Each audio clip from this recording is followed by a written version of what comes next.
अध्यक्ष महोदय, मैं माननीय मंत्री जी का धन्यवाद करना चाहती हूँ जिन्होंने मेरे प्रश्न का जवाब। पहले प्रश्न संख्या बोल दें आप। 307 माननीय मंत्री जी। यस, विवरण सदन के पटल पर रख दिया माननीय गया है। सदस्य प्लीज। मेरे प्रश्न का जवाब बहुत ही स्पष्टता और विस्तार से उत्तर दिया है, इसके लिए बहुत बहुत धन्यवाद। प्रधानमंत्री नरेंद्र मोदी जी के निर्णायक नेतृत्व में स्वस्थ भारत के निर्माण की दिशा में तेजी से आगे बढ़ रही है। मेरा पहला सप्लीमेंट्री क्वेश्चन है आयुष्मान भारत योजना से संबंधित। एक ही सप्लीमेंट्री मिलेगा, 12 बज गई। आप शोर पूछ लें। बोलो। 12 बज गई, आप समाप्त करें। जल्दी जल्दी बोल दिया महोदय। आप पढ़ के मत बोलो, बिना पढ़ के पूछ लो। लेकिन शिकायतें आती है कि दिस इज अबाउट 50 करोड़ लाभार्थी के साथ आयुष्मान भारत योजना दुनिया की सबसे बड़ी स्वास्थ्य योजना है, लेकिन इसका सफलता बहुत ही सफल है, लेकिन फिर भी बहुत सारी शिकायतें हैं इसमें।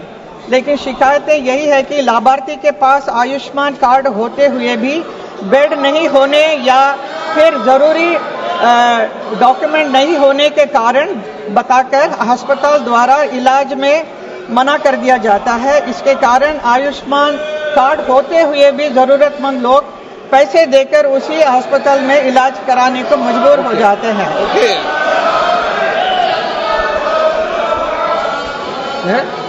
आयुष्मान भारत लगभग 63 करोड़ लोगों को फैसिलिटेट कर रहा है।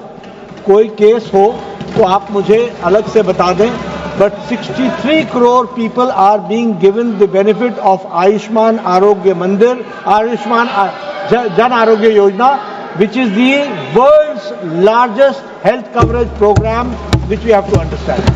Telling you, किलकारी कार्यक्रम डिजिटल इंडिया इनिशिएटिव के अंतर्गत एक मोबाइल बेस्ड सर्विस है, जिसमें हम जो हमारी एक्सपेक्टेंट मदर्स हैं उनको free of cost weekly 72 audio messages भेजते हैं to enhance their awareness and the awareness of their family members about good care during pregnancy and also healthy practices for the newborn. These messages are specially tailored as per the gestational period and they start around the second trimester of pregnancy, which is extremely critical period.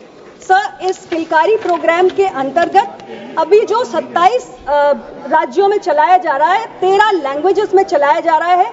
हमने बहुत सारे successful calls किए हैं और इसका इतना बड़ा impact है कि गर्भवती महिलाओं ने, उनके परिवार ने ऑडियो मैसेजेस के माध्यम से जो महत्वपूर्ण जानकारी या एडवाइस हम उनको देते हैं उसका पालन किया है और इससे हमारे मैटरनल और चाइल्ड हेल्थ इंडिकेटर्स में असर पड़ा है। हमारे IMR और MMR के इम्प्रूवमेंट का एक बहुत बड़ा कारण एक कंट्रीब्यूशन किलकारी प्रोग्राम का भी है। माननीय सदस्य ने स्पेसिफिकली अपने संसदीय क्षेत्र के बारे में पूछा है कि कितनी महिलाओं को कॉल्स गए हैं। मेरे पास अभी वो रेडी डेटा इनके संसदीय क्षेत्र का नहीं है, लेकिन मैं आपको इसमें भिजवा दूंगी। Honourable supplementary. मैडम, मैं और पूछना चाहता हूं कि कोई भी सरकारी प्रोग्राम अगर आप लॉन्च करते हो तो उसके लिए सही इंफ्रास्ट्रक्चर नीचे रहना, मौजूद रहना जरूरी है। हमारे चुनाव क्षेत्र में जहां पर पिछले 10 साल से सिविल हॉस्पिटल की कमी है, प्राथमिक आरोग्य केंद्रों की कमी है, MPWs की कमी है और ANM की कमी है। ऐसी परिस्थिति में प्रोग्राम, कोई भी प्रोग्राम सरकारी उस एरिया में अच्छी तरह से चलाना मुश्किल है। ऐसी परिस्थिति में क्या आप सेंट्रल गवर्नमेंट की तरफ से स्टेट गवर्नमेंट को ये सब चीजों में इंप्रूवमेंट करने के लिए आदेशित करेगी? Thank you. अध्यक्ष जी, यदि स्पेसिफिकली किलकारी के संदर्भ में सांसद जी कह रहे हैं तो मैं इतना ही कहूंगी कि किलकारी, जैसा कि मैंने पहले भी कहा, IVR ऑडियो मैसेजेस हैं, interactive voice recording audio messages हैं और एक्चुअली में इन मैसेजेस के कारण जो आशा का काम है वो काफी कम हुआ है, क्योंकि अब फिजिकली उनको कांटेक्ट नहीं करना पड़ता है, फोन के माध्यम से ही जानकारी चली जाती है।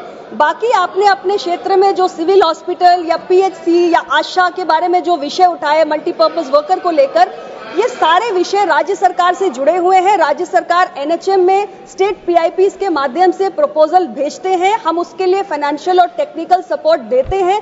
तो आपके राज्य में कोई भी कमी है, आप स्टेट के पीआईपी में, प्रोग्राम इंप्लीमेंटेशन प्लान में प्रस्ताव भिजवाइए, सेंटर को इसमें कोई समस्या नहीं है। श्रीमती कलाबेन मोहन भाई देलकर। महोदय, आपका बहुत बहुत धन्यवाद।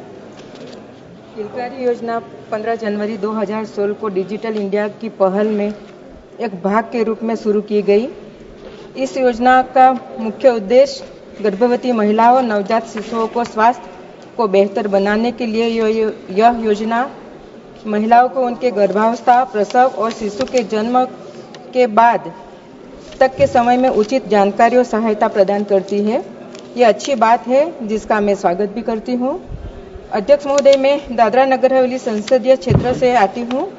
मैं आपके माध्यम से संबंधित मंत्री जी से जानना चाहती हूँ कि मेरे संसदीय क्षेत्र में किलकारी कार्यक्रम के तहत कितनी प्रतिशत गर्भवती महिलाओं को लाभ मिला है, और महोदय जब से यह योजना शुरू हुई उसमें मेरे संसदीय क्षेत्र में मातृ एवं शिशु मृत्यु दर में कितनी प्रतिशत कमी आई। साथ में मैं यह भी जानना चाहूंगी कि इस कार्यक्रम में कुपोषण की समस्याओं को दूर करने में कितनी मदद मिली। Okay. Sir, Dadra Nagar Haveli, Daman and Diu में टोटल हमने 59,414 सक्सेसफुल कॉल्स अचीव किए हैं फाइनेंशियल ईयर 2024-25 में, और डिस्ट्रिक्ट दादरा नागर हवेली में 35,097 सक्सेसफुल कॉल्स हमने अचीव किए हैं।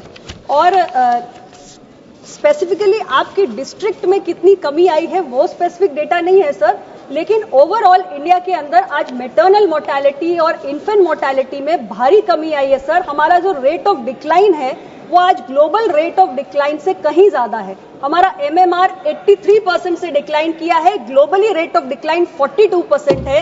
आईएमआर हमारा 59% से डिक्लाइन कर रहा है, ग्लोबली ये 69% के करीब है।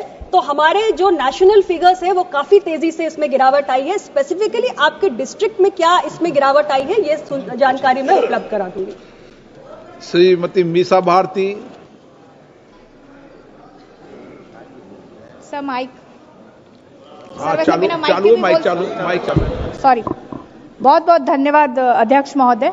मेरा कोई प्रश्न नहीं था, लेकिन फिर भी मैं अपने बिहार प्रदेश के तरफ से एक प्रश्न माननीय स्वास्थ्य मंत्री जी से पूछना चाहती हूं कि हमारे पटना एम्स को अपना डायरेक्टर कब मिलेगा। मंत्री जी कृपया करके बताने का कष्ट करें। सर, ये किलकारी कार्यक्रम से जुड़ा हुआ सवाल नहीं है। जब ऑल इंडिया इंस्टीट्यूट का आप प्रश्न लगाइए उस पर आपको उत्तर जरूर मिलेगा। हो गया दूसरा।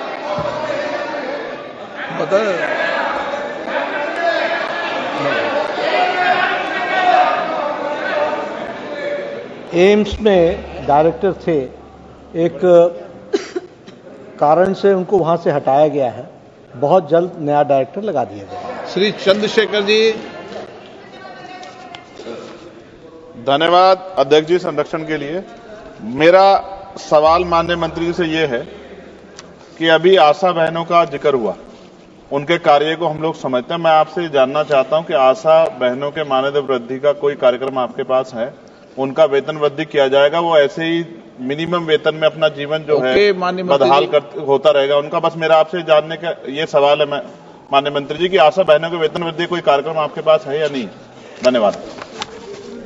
सर, आशा बहनों के संबंध में नड्डा जी ने ऑलरेडी पहले उत्तर दे दिया है, ये इस विषय से संबंधित नहीं है।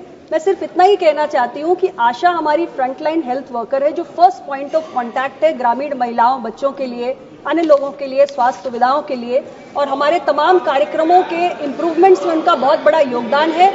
सरकार उनके प्रति संवेदनशील है, और इस विषय पर माननीय मंत्री जी ने पहले ही कह दिया है कि विषय से जुड़ा नहीं है, इससे अलग से बात हो जाएगी, तो जो भी सरकार का पर्सपेक्टिव है वो माननीय सदस्य को सूचित कर दिया जाएगा। Question number 307 Hema Malini.